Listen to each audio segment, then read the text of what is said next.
नमस्कार, स्वागत है आप सभी का न्यूज इंडिया एक्सप्रेस में और मैं हूं आपके साथ हिमांशी उपाध्याय।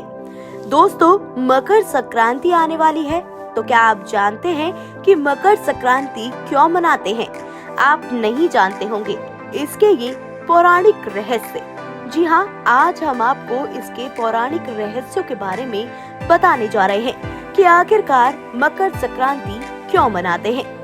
पौष मास में जब सूर्य धनु राशि को छोड़कर मकर राशि में प्रवेश करता है, तब मकर संक्रांति का पर्व मनाया जाता है। और सूर्य धनु राशि से मकर राशि में प्रवेश करता है, इसलिए इसे मकर संक्रांति के नाम से जाना जाता है। ये एकमात्र ऐसा त्योहार है जिसे संपूर्ण भारतवर्ष में मनाया जाता है, चाहे इसका नाम और मनाने का तरीका कुछ भी हो। वैसे तो ये पर्व जनवरी महीने की 14 तारीख को मनाया जाता है, लेकिन कभी कभी ये त्योहार 12, 13 और 15 तारीख को भी मनाया जाता है, क्योंकि ये त्योहार पूरी तरह से सूर्य के मकर राशि में प्रवेश करने के दिन मनाया जाता है। और सूर्य सामान्यतः 12, 13, 14 या फिर 15 जनवरी में से किसी एक दिन ही मकर राशि में प्रवेश करता है। और इस बार भी ये पर्व 14 को ही मनाया जाएगा। हिंदू धर्म में महीने को 2 पक्षों में बांटा गया है, कृष्ण पक्ष और शुक्ल पक्ष। ठीक इसी तरह से वर्ष को भी 2 अयनों में बांटा गया है, उत्तरायण और दक्षिणायण। यदि दोनों को मिला दिया जाए तो एक वर्ष पूर्व हो जाता है। मकर संक्रांति के दिन से सूर्य की उत्तरायण गति प्रारंभ हो जाती है, इसलिए मकर संक्रांति को उत्तरायण भी कहते हैं। हिंदू धर्म की मान्यताओं के अनुसार इस दिन भगवान विष्णु ने असुरों का अंत कर उनके सिरों को मंदार पर्वत में दबाकर युद्ध समाप्ति की घोषणा की थी। इसलिए इस मकर संक्रांति के दिन को बुराइयों और नकारात्मकता को समाप्त करने का दिन भी माना जाता है। इस त्योहार को अलग अलग प्रांतों में अलग अलग नामों से मनाया जाता है।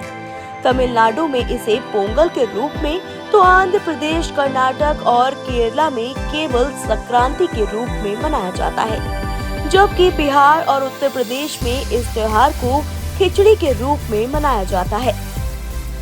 उत्तरायण को देवताओं का दिन अर्थात सकारात्मकता का प्रतीक माना जाता है, इसलिए इस दिन जप, तप, दान, स्नान, श्राद्ध, तर्पण आदि धार्मिक क्रियाकलापों को विशेष महत्व दिया जाता है। क्यों मनाते हैं मकर संक्रांति, इस पर जरा विशेष ध्यान दीजिएगा।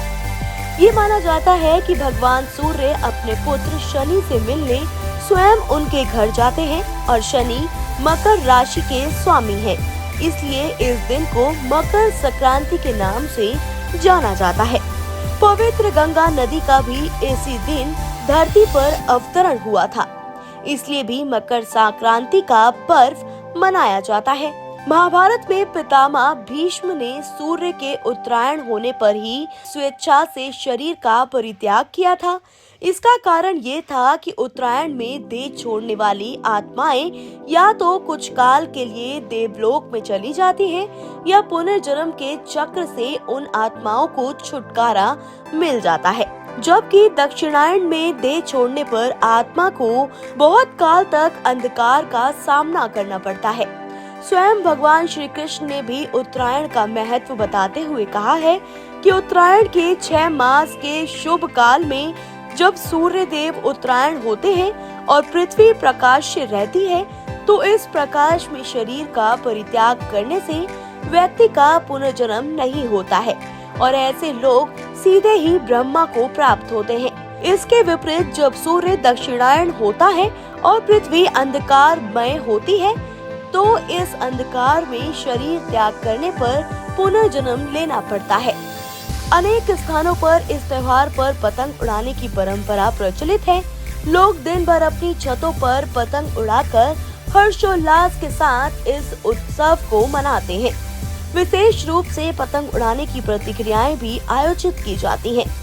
पतंग उड़ाने के पीछे धार्मिक कारण ये भी है कि श्री राम ने भी पतंग उड़ाई थी।